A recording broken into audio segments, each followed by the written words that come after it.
নবম পে স্কেলের দাবির কথা সরাসরি তুলে ধরার জন্য মাননীয় প্রধানমন্ত্রীর সাক্ষাৎ চেয়ে আমরা একটা আবেদন করেছি।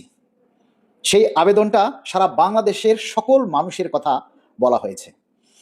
এই আবেদনটা সকলে প্রচার করে মাননীয় প্রধানমন্ত্রীর যাতে নজরে আসে সেই জন্য আপনাদের সাহায্য চেয়েছিলাম। আমরা আশা করেছিলাম কমপক্ষে 1 থেকে 2 লক্ষ মানুষ কর্মচারী এই আবেদনটা প্রচার করবেন, যাতে মাননীয় প্রধানমন্ত্রীর নজরে আসে, যাতে প্রশাসনের দৃষ্টিগোচর হয়। আমরা ধরে নিয়েছিলাম যেহেতু প্রধানমন্ত্রীর সাক্ষাতের বিষয়, এটা কমপক্ষে 10 লক্ষ কর্মচারী এই কথাটা প্রচার করে তুলে ধরবেন।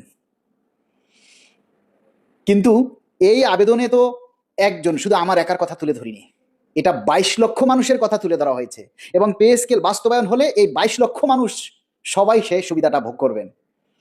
আর এই কথাগুলি প্রচার করার সময় আপনারা ঘরে হাত গুটিয়ে বসে থাকেন আর মনে মনে আশা করতে আছেন যে আগামী বাজেটে আপনাদের জন্য পে স্কেলের বরাদ্দ রাখা হবে, মামুনের আবদার। আর আপনাদের মতো কর্মচারীদের জন্য আসলে সত্যিই এখন আর কাজ করতে ইচ্ছা করে না।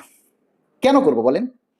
আপনারা ঘরে বসে হাত গুটিয়ে বসে থাকবেন আর আমরা চাকরির ঝুঁকি নিয়ে, জীবনের ঝুঁকি নিয়ে, পরিবারের ঝুঁকি নিয়ে আপনাদের জন্য আমরা মাঠে ময়দানে রাস্তায় রাজপথে দৌড়াবো, আমরা সবকিছু করে বেড়াবো আর আপনারা ঘরে বসে আঙ্গুল চুষবেন।